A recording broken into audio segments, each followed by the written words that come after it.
why most people lose their fantasy leagues before the draft even starts, and what you can do to avoid it. I'm going to give you guys some tips, some strategies, even some sleepers here to save your fantasy football season this year. It's very important because many leagues are lost, not in week 1 of fantasy football or week 2, but actually in July. And I'm going to tell you guys how to avoid that right here in this video. We're going to have a one-on-one talk as I'm doing a nature walk. The kids are playing some tennis. They're in tennis camp, so I thought I'd come out here, enjoy some nature, enjoy the summer. In the Northeast, we got to take advantage of these hot days. It's just beautiful to come out here, so I'm going to do that with you guys and have a good discussion. So how do you save your season? What mistakes don't you want to make this season? How do you avoid falling into the trap that everybody else falls into? So here's the thing, right? Let's have a discussion. I'm going to go find a bench here. I'm going to sit down so there's less shaking here if the vlog is shaking. But I kind of like walking. Walking is good too. But let's talk about it. So one thing in this fantasy football industry that the reason I got into this mainly is because there was honestly a lot of herd mentality thinking, and there still is. Everybody and their mother continues to draft based on ADP. And I know I talk about this a lot, but it's very important. Now, if you are new to the channel, subscribe, thumbs up, hit the subscribe button, turn on that bell, and grab 16-round draft solution, because that is completely going to be getting you away. And I've built 16 rounds so that it is the complete polar opposite of what is being given out there in the industry, okay? What's being given out there in the industry will not help you guys win your leagues, okay? We will completely lose your leagues following the herd, following the sheep. And that's the main consensus. That's what everybody teaches you. They continue to teach you, hey man, you got to draft based on ADP. You got to get T. Higgins round 2. You got to get this guy because he finished on top last year. And all the rankings are based on that. How are you expected to win if everybody is doing the exact same thing? That's not how you're going to win your leagues, guys. It's just not how it works. So I'll give you a quick example this year when we're talking players, right? We've got Rashee Rice coming off typically round 3. Okay, we got Rashee Rice round 3, we got Xavier Worthy round 5, and then we've got the wide receiver 1 on the actual team of the Chiefs, Travis Kelce, coming off rounds later. You can get Kelce round 6 to 7, yet people are telling you to draft Rashee Rice round 3. What has Rashee Rice ever done? I mean, he had a good rookie season. He played like 3 games last year, looked decent in those games, but they got Xavier Worthy, who didn't even eclipse 100 targets. He's coming off round 5. Listen, when you look at a team like the Chiefs, you got to take a look at a team that has complete target distribution, right? So why would you invest high draft capital in a team that's going to not only not have a true wide receiver 1, but dilute your volume? Another team this year, example of that, are the Packers, right? Like, totally diluted. They got Jaden Reed there. He's going to get diluted. Who knows how often he's going to get the ball. They drafted Matthew Golden. They got tight ends. Like, it's another disaster situation. So what you got to do when you are looking at drafting guys is you got to make sure you are looking at situations and depth charts. I think this is completely underutilized, right? You got to look at depth chart and say, hey, who's the alpha on this team? That's the person you should be drafting. Don't go drafting people that are going to be in diluted situation or drafting on name, all right? So how else can you save the season? Again, you don't want, first one, again, you don't want to follow the herd mentality. Number 2, I just talked about it. You want to look at those depth charts. I think, again, these are completely utilized. The skill is studying the depth charts, because I'm telling you right now, if you draft based on ADP and you don't look at the depth chart, you're going to be losing. I'll give you a quick example of a depth chart that looks amazing for a wide receiver right now. Marvin Harrison Jr. Now, you got a guy like Puka Nacua coming off round 1, and then you got Marvin Harrison Jr., who's got no competition coming off round 3. Young, dynamic talent, better receiver all around. I think that Puka for sure. When you look at the physical ability, he's putting on a lot of muscle, a lot of strength. And understand, they've got no competition there. Trey McBride is not competition. I don't care what anybody says. The alpha there is Marvin Harrison Jr., right? And you can get this guy in round 3. Yeah, everybody's telling you Puka round 1.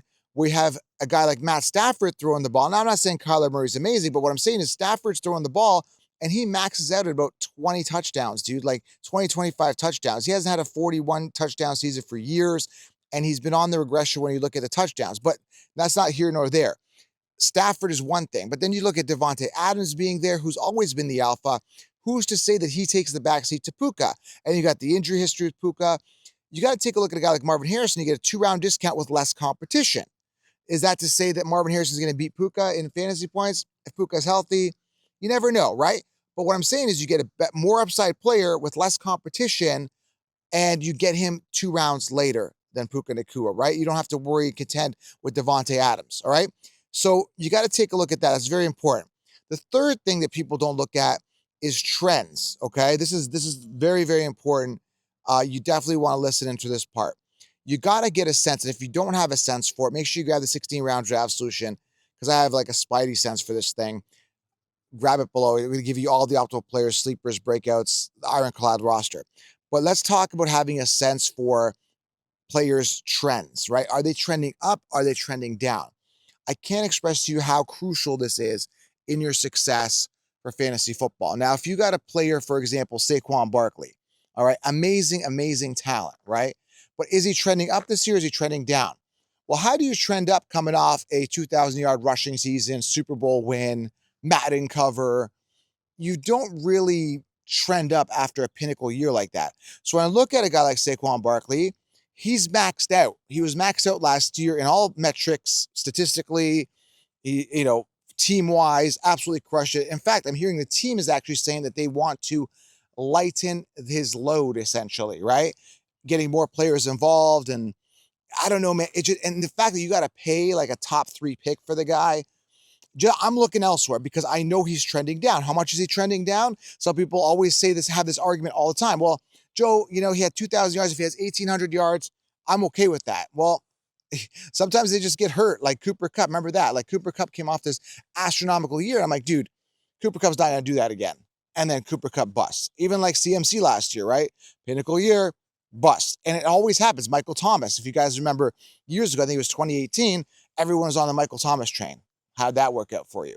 So it continues to never surprise me that players coming off pinnacle years tend to regress. So you got to look at the player that you're drafting and say to myself, hey, is this guy going up or down? But again, going back to tip number 1, right? Things to avoid and be aware of.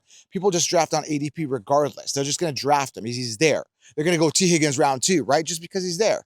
He's there. Just because a player is there doesn't mean you draft him. You got to take a look and say, is he trending up or is he trending down? Let's talk about other players. Are they trending up, trending down real quick here? All right. You got guys like, let's go here. Lamar Jackson. Perfect.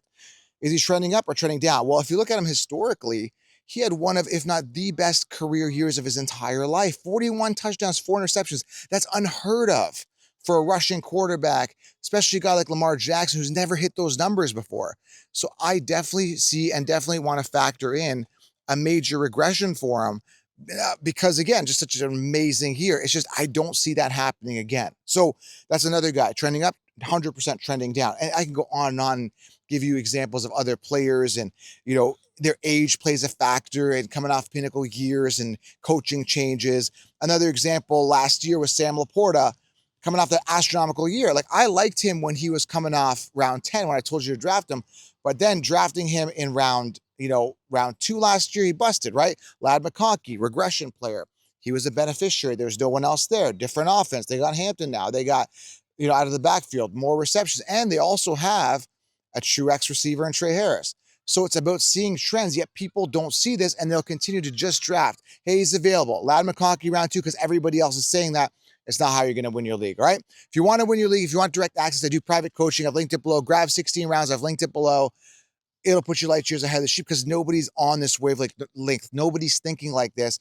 The only one telling the truth. If you love the truth, if you love NFL news, if you love sports, if you love fantasy football, this is the channel. Subscribe. Hit that subscribe button. But do not draft without the 16-round drafts, which I'm telling you, you are drafting like the sheep. Don't be one of them. Break away from the herd. Grab 16 rounds, all right? Leave a thumbs up on your way out. Subscribe. Drop a comment below. Let me know what you guys think. But do not follow the herd. Do not do what everyone else is doing. You will start losing your league, all right? I don't want you guys losing. I want you winning. Subscribe, thumbs up, and have yourself a great day. I'm going to go enjoy some nature. Talk soon.